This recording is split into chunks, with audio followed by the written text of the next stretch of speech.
Registration charges లేకుండా వాళ్ళు చేస్తున్నారు కాబట్టి డెఫినెట్గా అదొక welcoming thing.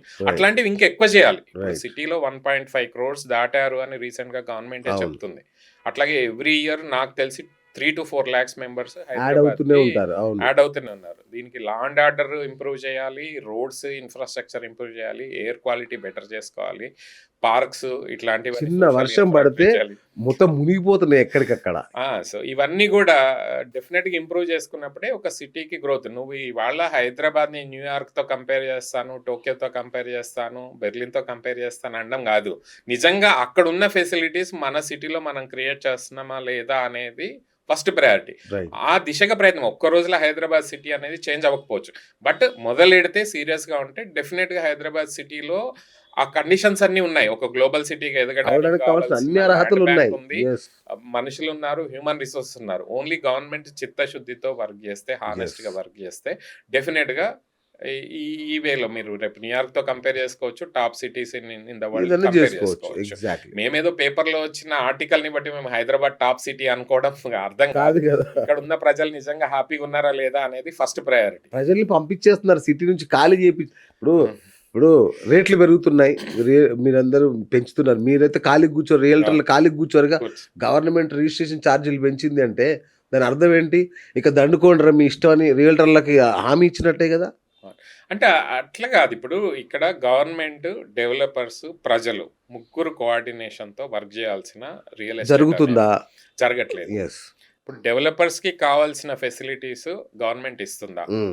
Point number 1. Government developers కి కావాల్సినవి చేస్తుందా? పాలసీ మేకింగ్ చేస్తుందా? ప్రజల కోసం కావాల్సిన ఇన్ఫ్రాస్ట్రక్చర్ డెవలపర్స్ ఇస్తున్నారా అట్ ద అఫోర్డబుల్ ప్రైసెస్ లో? అది లేదు. ఈ 3 ఇంటరాక్షన్ అనేది చాలా లోపిస్తుంది. 1.5 year గా చూస్తే బిల్డర్స్ చాలా స్ట్రగుల్ అయినారు, పర్మిషన్స్ దగ్గర నుంచి అన్నిటికి కూడా, మిగతా విషయాల్లో కూడా. సో అంతకుముందు కూడా కొన్ని ఇబ్బందులు అయితే ఉన్నాయి, కానీ ఈ ప్రయత్నం అయితే గవర్నమెంట్ ఎక్కువ చేయట్లేదు. అప్పుడప్పుడు క్రెడా అని, లేకపోతే ఏపీ రెడా అని, తెలంగాణ రెడా, వీళ్ళందరూ మీటింగ్స్ పెడుతున్నారు తప్పితే ఒక రియలిస్టిక్ గా డిస్కషన్ అనేది జరగట్లేదు. గవర్నమెంట్ ఆ దిశగా ఏమి మార్పులు చేర్పులు అనేది పాలసీలో చేయట్లేదు. ఎట్లుందో అట్లనే ఉంది, కొత్తగా చేసింది ఏం లేదు. సాఫ్ట్వేర్ ఒకటి మారింది. పర్మిషన్ సాఫ్ట్వేర్ ముందు టిఎస్ఐ పాస్ ఉండేది, ఇప్పుడు కొత్తగా బిల్డ్ నవ్ అని వచ్చింది. బట్ ఆ కొన్ని సాఫ్ట్వేర్లు, టెక్నాలజీ యూసేజ్ వల్ల కూడా కొంచెం ట్రాన్స్పరెన్సీ అయితే ముందు కన్నా బెటర్ గా అయితే వచ్చింది. ఇప్పుడు రెరా రావడం కూడా ఒక మంచి సంకేతము, దాని వల్ల కూడా కొంచెం బెటర్ అయింది.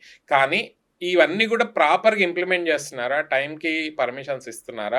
టైంకి డెవలపర్స్ డెలివర్ చేస్తున్నారా? క్వాలిటీ హౌసింగ్ ఇస్తున్నారా అనేది ఒక గవర్నమెంట్ తప్పకుండా ఆ విషయంలో ప్రజల కోసము, డెవలపర్స్ కోసము ముగ్గురు కలిసి పనిచేస్తేనే ఈ ఎకో సిస్టమ్ అనేది బిల్డ్ అవుతుంది. లేదంటే ప్రజలు, సామాన్య ప్రజలు ఇవాళ ఇల్లు కొనుక్కోవడం అనేది చాలా డిఫికల్ట్ థింగ్. ఇప్పుడు ఇంకొకటి అన్నగారు, బ్యాంకింగ్ వ్యవస్థ కూడా కుప్పగూలే పరిస్థితి. ఎందుకంటే అన్లిమిటెడ్ ఇన్వెంటరీ క్రియేట్ చేసుకుంటూ పోతే రేపు దాన్ని కొనేవాళ్ళు లేకపోతే డెఫినెట్ గా ఈఎంఐస్ కట్టకపోతే బ్యాంక్స్ వాడు ఈఎంఐ కట్టడు. వాడు ఒకవేళ నేను కొనే స్థితిలో లేనంటే అవి ఖాళీగా ఉన్నాయి అనుకోండి, బిల్డర్ ఎగ్గొడతాడు బ్యాంకులకి. అంటే మేమే చూస్తున్నామండి, ఇంతకు ముందు ఆన్ టైం పే చేసే వాళ్ళు ఉండేవాళ్ళు. ఇల్లు కొంటే ఫేజ్డ్ పేమెంట్ లో every 3 months 4 months 10% installments time కి కట్టేవాళ్ళు. ఈ మధ్య అబ్జర్వేషన్ చూస్తున్నాం, చాలా మంది లేట్ చేస్తున్నారు పేమెంట్లు చేయడం. ఈఎంఐ కట్టడం కూడా లేట్ అవుతుంది, దానికి మళ్ళీ వాళ్ళు ఇంట్రెస్ట్ పే చేస్తున్నారు. ఇలాంటి ఈ మధ్య చూస్తున్నాం లాస్ట్ 1.5 years. ఎందుకు reason? Because of the affordability again. Correct. So ఇది కొంచెం ప్రమాదకరమైన స్థితికి చేరుకుంటే మాత్రము డెవలపర్స్ ఇబ్బంది అవుతుంది, ప్రజలకి ఇబ్బంది అవుతుంది. ఫైనల్ గా గవర్నమెంట్ కి వచ్చే ట్యాక్సెస్ కూడా రావు. గవర్నమెంట్ కి ట్యాక్సెస్ రాకపోతే మళ్ళీ ఇన్ఫ్రాస్ట్రక్చర్ రాదు. సో ఇవన్నీ కూడా ఇంటర్ రిలేటెడ్. వీటన్నిటి మీద గవర్నమెంట్ ఫోకస్ పెట్టి ఒక రెగ్యులేటరీ నియంత్రణ అనేది కంపల్సరీ చేయకపోతే, ఇట్లా ఆక్షన్లు చేసుకుంటూ వెళ్ళారనుకోండి ఫ్యూచర్ లో, డెఫినెట్ గా ఇది ఇబ్బందికరమైన వాతావరణమే ఓవరాల్ ఎకో సిస్టమ్ కి. ఇప్పుడు మీరు 100 కోట్లకు అమ్మండి, 150 అమ్మండి, మీకు ఎంప్లాయ్మెంట్ జనరేట్ అవుతుంది, పద్ధతి. At the same time you also need to create rental eco system ఉండాలి కదా, ఒక ఎకో సిస్టమ్ అనేది నడవాలి కదా. ఇప్పుడు గవర్నమెంట్ కి రెవెన్యూ రావాలి, రెవెన్యూ వచ్చినప్పుడే ఇన్ఫ్రాస్ట్రక్చర్ కానీ మిగతా ఫెసిలిటీస్ కానీ వస్తాయి. పేదలకు ఇల్లులు కావాలన్నా ఇవాళ రిచ్ వాళ్ళ దగ్గర ట్యాక్సెస్ వసూలు చేస్తేనే పేదలకు ఇవ్వాల్సి వస్తుంది.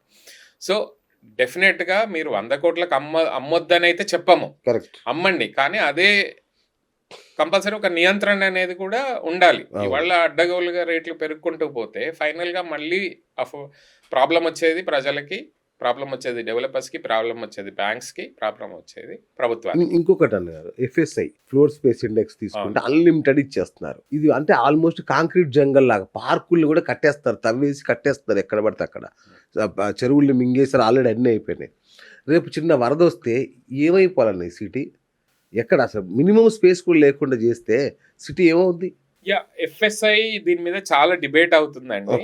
కాకపోతే హైదరాబాద్ లో ఈ ఎఫ్ఎస్ఐ అనేది ఒక 10 కిలోమీటర్స్ వరకే రిస్ట్రిక్ట్ అయింది. అంటే మాదాపూర్ నుంచి గచ్చిబౌలి, నెక్స్ట్ కొల్లూరు, అక్కడ వరకే వర్టికల్ డెవలప్మెంట్ అనేది అవుతుంది. మిగతా సిటీ అంతా హారిజాంటల్ గానే గ్రో అయింది ఇన్ని రోజులు.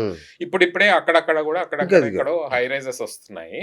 కానీ ఒక సిటీ వాల్యూ పెరగాలంటే ల్యాండ్ వాల్యూ పెరగాలన్నా వర్టికల్ గ్రోత్ అనేది కంపల్సరీ కావాల్సిందే.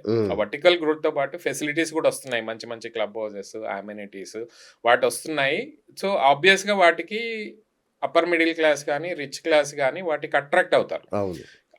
ఆ వర్టికల్ గ్రోత్ అనేది ఎంప్లాయ్మెంట్ జనరేషన్కి, వెల్త్ క్రియేషన్ కూడా యూజ్ అవుతుంది. ఒక పాజిటివ్ ఆస్పెక్ట్ కూడా ఉంది. ఎఫ్ఎస్ఐ వల్ల, అన్లిమిటెడ్ ఎఫ్ఎస్ఐ వల్ల, వర్టికల్ గ్రోత్ అవ్వడం వల్ల కొన్ని పాజిటివ్ పాయింట్స్ ఉన్నాయి, నెగిటివ్ పాయింట్స్ కూడా ఉన్నాయి. పాజిటివ్ పాయింట్ ఏంటంటే ఒకటేమో ఒకే ఏరియాలో డెన్సిటీ జనాలు అక్కడ ఉండడం వల్ల, వర్క్ దగ్గరకు ఉండడం వల్ల ఎక్కువ తిరగాల్సిన అవసరం ఉండదు, కార్స్ తక్కువ యూటిలైజేషన్ అవుతుంది. అట్లాంటి కొన్ని యాడ్-ఆన్స్, వెల్త్ క్రియేషన్ అవుతుంది. ప్రకృతి విపత్తులు వస్తే ప్రాబ్లం కాకుండా చూడాల్సిన రెస్పాన్సిబిలిటీ గవర్నమెంట్. డెవలపర్స్ కాదు, డెవలపర్ కట్టే వరకే వాళ్ళ రెస్పాన్సిబిలిటీ. గవర్నమెంట్ ది మాత్రము మీరు ప్రాపర్ డ్రైనేజ్ సిస్టమ్ కానీ, ప్రాపర్ ఎలక్ట్రిసిటీ సిస్టమ్ కానీ, ఈ వాటర్ ఎక్కడికి వెళ్తుంది అవన్నీ స్టడీ చేసి దానికి తగ్గట్టు ప్లాన్ చేయడం మాత్రము లేదు కదా. ఇప్పుడు సిటీలో రోడ్ లేడానికే డబ్బులు లేవు లేనప్పుడు ఇంకా మిగతా అన్ని ఎక్కడవుతాయి? ఈ రోజు కూడా చూడండి, మొన్న మణికొండలో నాలలో కొట్టుకుపోయారు జనం.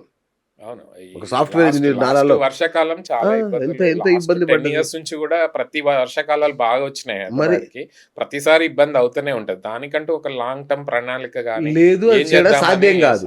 పోనీ కొత్త సిటీలో అన్న చేస్తున్నారంటే అది జరగట్లేదు. మరి ఎక్కడ జరుగుతున్నట్టు అదే అంటున్నా. గవర్నమెంట్ ఇది చెయ్యకపోతే గవర్నమెంట్, ప్రజలు, డెవలపర్స్ ముగ్గురు కూడా ఇబ్బంది పడే పరిస్థితి వస్తుంది రేపు ఫ్యూచర్ లో.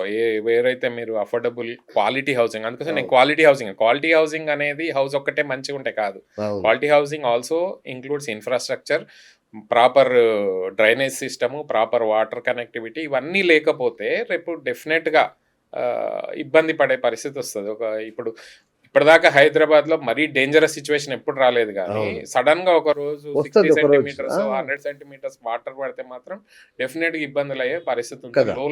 లో లయింగ్ ఏరియాస్ అయితే డెఫినెట్ గా చాలా ఇబ్బంది పడే పరిస్థితి వస్తుంది. ఇప్పుడు సిటీ ప్లానింగ్ సరిగ్గా లేకపోతే మాత్రం ఫ్యూచర్ లో డెఫినెట్ గా ఇబ్బంది అనేది కుదురుతుంది. ఆల్రెడీ మనము ట్రాఫిక్ పరంగా ఆల్రెడీ ఒకటే చూస్తున్నారు. ఓన్లీ ఏది వర్షం పడితే వర్షం ఒకటే కాదు కదా, పొల్యూషన్ చూడాలి, ట్రాఫిక్ చూడాలి.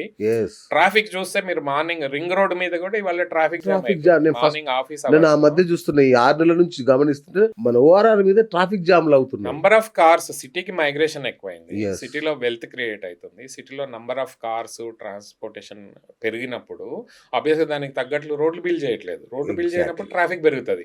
ట్రాఫిక్ పెరిగినప్పుడు టైం వేస్ట్ అవుతుంది. టైం వేస్ట్ అయితే మళ్ళీ గవర్నమెంట్కి వెళ్ళాలి.